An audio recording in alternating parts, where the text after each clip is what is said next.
လာပါရှင်ဒီနေ့တော့ Software Program 9တရားအတန်းလေးတွေတက်ပြီးတော့တဲ့အခါမှာသင်တန်းကြီးသွင်းရတာရှိတယ်ပေါ့နော်အဲ့ဒီသင်တန်းကြီးသွင်းပုံသွင်းနည်းနဲ့ပတ်သက်ပြီးတော့ရှင်းပြပေးပါမယ်ထုံးစံအတိုင်းပဲsuggest next ဆိုတဲ့သူတို့ရဲ့ဒီလဝကရဲ့ website တွေကိုဝင်ပြီးတော့တဲ့အခါမှာ my page ဆိုတဲ့နေရာလေးကိုရောက်ပေါ့နော်အဲ့ဒီနေရာရောက်တဲ့အခါမှာဒီအနီရောင်လေး curated taggy ဆိုတာပတ်စံဆောင်မှုရပတ်စံသွင်းမှုရစောင့်နေခြင်းဖြစ်ပါတယ်အဲ့ဒီဘေးသားလေးမှာ curated ဆိုတာဟာလေးရှိအဲ့ဒါလေးကိုနှိပ်လိုက်လို့ရပါတယ် curated ဆိုတာကိုနှိပ်ပြီးတော့ရင်ဒီစာမျက်နှာလေးပေါ်လာတယ်ပေါ့နော်ဒီမှာရှင်းရုံခါတုနဲ့ရှင်းလို့ရတယ်လို့ခဲကြောရေးချဲဆိုပြီးတော့ဘန်းကောင်transfer လုပ်တဲ့နည်းပေါ့နော်ဒီနည်းနဲ့တော့လို့လည်းရပါတယ်အဲ့တော့အလွယ်ဆုံးကတော့ခဲကြကြီးချဲကတော့အလွယ်ဆုံးပေါ့နော်ရှင်းရုံခတ်တူကြတော့သူကရှင်းရုံခတ်တူမရှိတဲ့သူမျိုးလည်းရှိတတ်တာဆိုတော့ခဲကြကြီးချဲဆိုတာနှိပ်လိုက်ပါနှိပ်ပြီးတော့လို့ရှိရင်ဘေးမှာဒီလိုသဘောတူညီချက်ထုံးမိလေးတွေနှိပ်ပေးရတာရှိတယ်ပေါ့နော်အဲ့တော့ပတ်စံကသွင်းရတာ9000ဘာကြောင့်လဲဆိုတော့နိုင်တရားကိုအတန်းချိန်မှန်အောင်တွက်ထားလို့ရှိရင်သိန်း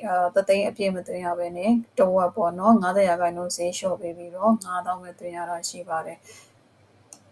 အဲ့တော့သဘောတူညီချက်ကလေးတွေအားလုံးကိုအမှန်ချက်ကလေးတွေချစ်ပေးလိုက်ရင်ရပါပြီတခုချင်းစီလိုက်ချရတာကြားတဲ့အတွက်ကြောင့်မလို့ချွန်ချဲဒုံကြီးဆိုတာကိုနှိပ်လိုက်ရင်အကုန်လုံးအမှန်ချစ်ပြီးသားဖြစ်သွားပါတယ်ပြီးတော့ရင်တော့ဒီလိုနောက်တစ်မျက်နှာပေါ်လာပါလိမ့်မယ်ပေါ်လာတဲ့အခါမှာဒီနေရာလေးမှာကအပြာရောင်လေးပေါ့နော်ခဲကြွား e ချဲဆိုပြီးတော့ဘန်ကနေပြီးတော့ပတ်စံငွေလွှဲတဲ့ပုံစံဖြစ်ပါတယ်အကယ်လို့ကိုကရုံကုန်ရန်စွကျင်းလို့ခေါ်တဲ့ဒီငွေသားနဲ့ရှင်းထားတဲ့ဆိုတဲ့ဖောက်ချပေါ့နော်အဲ့ဒီဖောက်ချလေးရချင်တယ်ဆိုရင်တော့ဒီနေရာလေးမှာအမှန်ချစ်ပေးပါအကယ်လို့မရချင်ဘူးမကိစ္စမရှိဘူးမလို့ဆိုလို့ရှိရင်တော့မချစ်လည်းရပါတယ်ပြီးတော့ရင်ဒီစာမျက်နှာလေးပေါ်လာပါလိမ့်မယ်အဲ့တော့အပေါ်မှာခံဖြောင်း curated ရှိတယ် even curated ရှိတယ် up curated ရှိတယ်၃မျိုးပေါ့နော်ခံဖြောင်း curated ဆိုတာလေကိုရိုးရှင်းစွာငွေရှင်းတဲ့နည်းပေါ့နော် even curated ဆိုတာတာမန်ငွေရှင်းတာ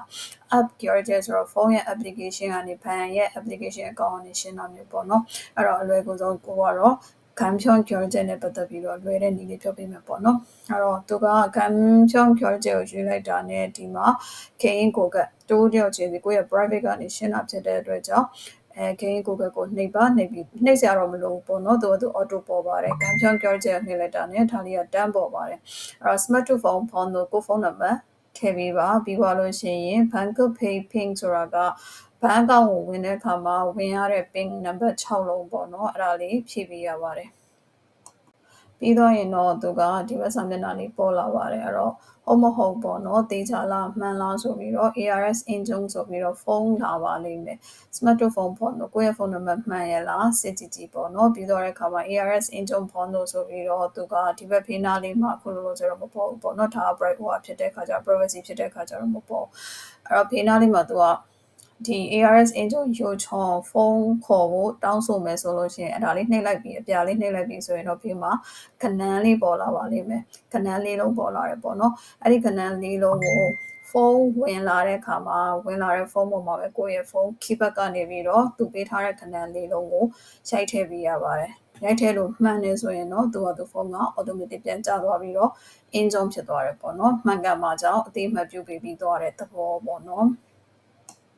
အဲ့တော့ဖုန်းလေးကျသွားပြီးတော့အင်ဂျင်လည်းဖြစ်သွားပြီးအတိအမှတ်ပြတာမှန်ကန်ပါတယ်ဆိုတာလေးပြီးသွားပြီဆိုရင်တော့နောက်ဆုံးအဆင့်အနေနဲ့ကိုယ့်ရဲ့ curated ခေကြွားဂျွန်ပိုကိုပတ်စံရှင်းမဲ့ဘဏ်အကောင့်ရဲ့သတင်းချက်လက်ဆိုတော့ပြောချင်တာဘဏ်အကောင့်နံပါတ်မှန်လားမှားလားပေါ့နော်ပြီးရင်ခေကြွားပြီးမိဖုန်းတို့ကိုဘဏ်အကောင့်ထဲဝင်ရတဲ့ခဏန်းလေးလုံးထားလေးတွေရိုက်ထည့်ပေးရပါပြီ